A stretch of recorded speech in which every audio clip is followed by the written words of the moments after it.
This is a big screen on a not very big phone, and this is an even bigger screen on a not much bigger phone. It's Galaxy S8. So the Samsung Galaxy S8 comes in two sizes, 5.8 inches and the S8 Plus, which is a 6.2 inch screen. What's new here is that they're super tall because they got rid of the bezels on the top and the bottom of the phone. And now the sides are still curved like they are on like the Galaxy S7 Edge. That's just the default way that these phones come now.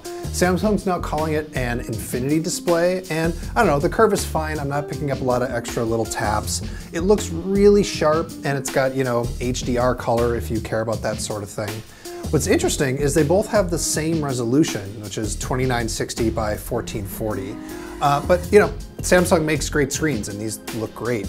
Really, the thing that hits you hardest when you look at the hardware on this phone is that the whole thing just looks and feels really great. The seams are even harder to find than they are on the S7 Edge. The glass just sort of melts into the sides and they don't have a camera bump on the back. This, honestly, it feels like some of the best phone hardware I've ever used. It's way better than, say, the iPhone 7. So getting rid of those bezels on the top and the bottom means they had to make some changes. So you'll notice there's no home button here on the front. It's not on the back either. What there is like a virtual home button. Samsung has added some haptic feedback. It's kind of like Force Touch on the iPhone, but it's only right here at the very bottom. And so even if you don't see a software home button, you can still press hard on that area of the screen, and that is going to take you home. If you want to unlock the phone, you actually have 3 different ways you can do it now. Well, 4. You can do your password or your pattern as usual, but there's a fingerprint sensor on the back. It is located right next to the camera, which is a little bit hard to reach and not great if you're left-handed. And it also means you're probably going to end up putting your finger on the camera sometimes, which could cause some smudges, so make sure you wipe it off before you take a picture.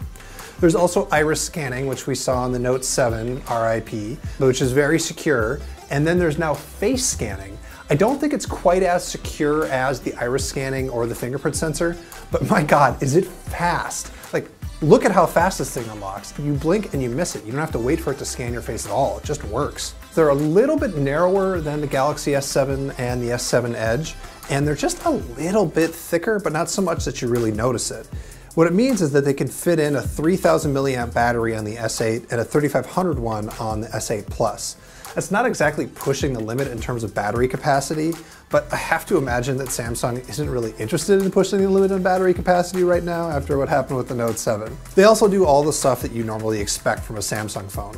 It's got IP68 waterproofing, there's 4 gigs of RAM, there's 64 gigs of onboard storage, and yes, there's expandable storage here, and yes, there is a standard 3.5mm headphone jack. One thing that Samsung didn't change is the camera. On the back, it's still a 12 megapixel sensor, although Samsung says it has improved the image processing software. We really like these cameras on the S7. I imagine they're gonna be just as good, probably a little bit better here on the S8. One thing that is new is the front-facing camera. It's now 8 megapixels and it has autofocus, which is pretty cool. When you're in the camera, you're gonna start to see one of the big things that's new in the S8. It's called Bixby and it's Samsung's intelligent agent. So let me just show you how it works in the camera to start. When you've got the camera app open, you can hit this button and then it'll go into Bixby mode and it's going to auto-detect whatever it sees on the screen. So if I pointed at some flowers, it's going to recognize that they're flowers and show me pictures of more flowers, or maybe let me go buy some flowers. Or here I am pointing it at a watch, and although it wasn't able to figure out exactly what model of watch it was, it actually figured out it was a watch and showed me a bunch of pictures of other watches, or let me go to Amazon to buy a watch that looks like it, which is really impressive. But beyond AR stuff in the camera, what Bixby's really for is to sort of make it easier to use Samsung's own software. Their goal is to have anything that you would do by touching the phone, you can do by speaking to the phone. And so with any compatible app, it's of course starting on Samsung's apps. And the way that you trigger it is by holding down a side button, which is actually a really bold move. They've got a whole extra button here. And if Bixby turns out to not be that great, they've basically wasted part of the hardware of the phone on this thing. So we're gonna have to see, but unfortunately we weren't able to try Bixby yet. It is still, coming out when the phone comes out. They didn't have it here at the demo station. So pre-orders for the S8 and the S8 Plus begin on March 30th, and it goes on sale on April 21st.